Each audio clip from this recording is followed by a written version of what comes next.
দেখতে আমরা কোথায় গেলাম আর আমরা কে কে ছিলাম, তার সাথে কি দুর্ঘটনা ঘটেছিল, চলো তোমাদের সাথে সবটাই শেয়ার করি।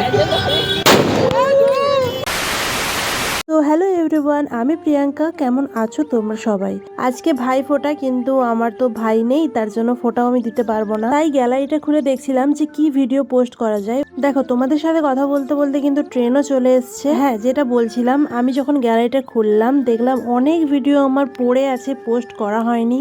এমন নয় যে আমার প্রচুর কাজ, এমনটা কিছুই না। আমি একটু ল্যাথখোর, তার জন্য আমার ভিডিও পোস্ট করতে একটু লেট হয়। তো চলো আস্তে আস্তে সব ভিডিও তোমাদের সাথে শেয়ার করব। দেখো, মাতঙ্গিনী স্টেশনে কিন্তু আমরা নেমে পড়লাম। আর তোমরা গুনে রাখবে যে আমি যতবার ক্যামেরা করবো ওরা কতবার হাই করে। তারপর ওরা বলছে যে এদিকে ক্যামেরাটা ঘোরা, মানে সেলফি ক্যামেরাতে ঘোরাতে বলছে। ওদিকে ঘোরালে তারা নিজেদেরকে দেখে তারপরে হাই করবে। আমি বললাম, ভাই আমার উপরে ভরসা রাখ, আমার তোদের দেখানোর দায়িত্ব আমার, তোরা বাস হাই কর। কিছুটা আসার পরে একটা প্যান্ডেলের দেখা পেয়ে গেলাম। আর সত্যি কথা বলতে আমি তমলুকে কখনোই কালী পুজো দেখতে আসিনি। দুর্গাপুজোর সময় আগের বছর এসেছিলাম, কিন্তু কালী পুজোতে আমি কোনো বছর আসিনি, এই ফার্স্ট টাইম এসেছি। Hello, friend.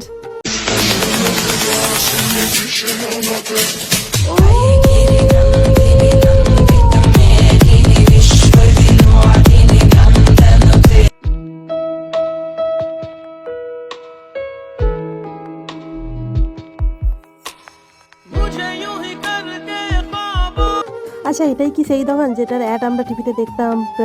প্রিয় গোপাল বিষয়, পাঁচতলা মল, পুরোটাই শাড়ি। এটাই কি সেই দোকান? একটু বলবে তো আমাকে। আর আমরা এত তাড়াতাড়ি চলে এসেছি, দেখো এখন মণ্ডপে ঠাকুরই ঢোকানো হয়নি আর আমরা এসে ঠাকুর দেখা শুরু করে দিয়েছি। তারপর যেতে যেতে আমার সাথে একটা দুর্ঘটনা ঘটে যায়। কি ঘটে তোমরা দেখো সবাই।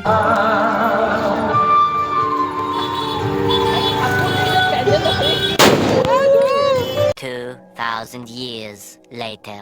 তো তোমরা তো দেখলে কত কাছে বাজিটা ফাটালো। ওই চকলেট বোম হয়তো হবে। মোর কাছ থেকে বাজিটা ফাটালো, কানটা ভীষণ যন্ত্রণা করছিল। তারা এরকম পাবলিক প্লেসে বাজি ফাটাও, তাদেরকে একটা কথাই বলবো, দেখো তোমরা আনন্দ করছো তাতে কোনো প্রবলেম নেই, কিন্তু তোমাদেরকে এটাও মাথায় রাখতে হবে যে কারোর যাতে কোনো সমস্যা নয়। তোমার আনন্দের জন্য যে আর 5টা মানুষের প্রবলেম হবে, সেটা যেন না হয়, ঠিক আছে?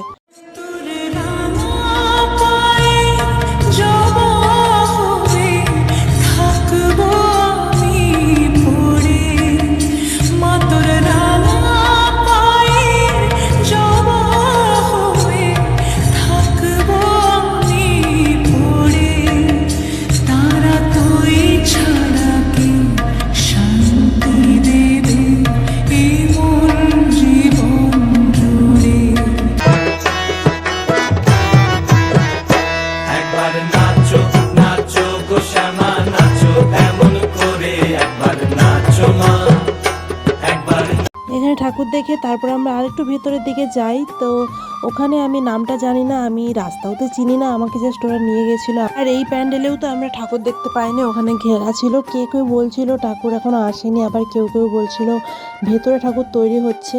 তার জন্য আমরা ওখান থেকে বেরিয়ে আরেকটু ভেতরের দিকে যাই।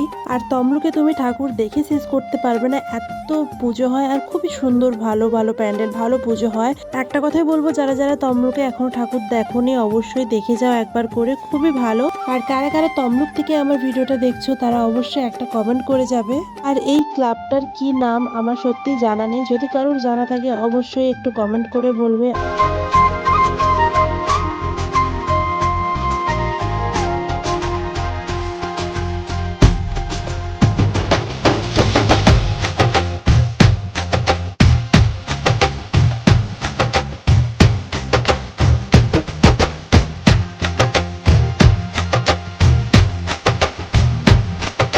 তো মণ্ডপ থেকে বেরিয়ে আমাদের খুব খিদে পেয়ে যায়, তার জন্য আমরা পাপড়ি চাট নিয়ে নিই। সো পাপড়ি চাটটা অতটা ভালো ছিল না, মানে একটু লবণ আলুতে একটু বেশি হয়ে গেছে। তো ঠিক আছে, চলো কোনো ব্যাপার না।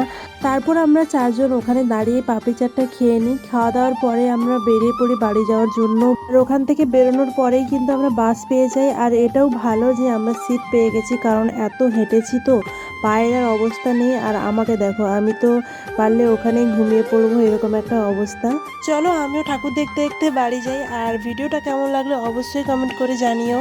ভালো লাগলে যারা ফেসবুক থেকে দেখছো অবশ্যই পেজটাকে ফলো করে দিও, আর যারা ইউটিউব থেকে দেখছো তারা প্লিজ চ্যানেলটা সাবস্ক্রাইব করে দিও। তো চলো দেখা হচ্ছে নেক্সট কোনো ভিডিওতে, ততক্ষণের জন্য টাটা।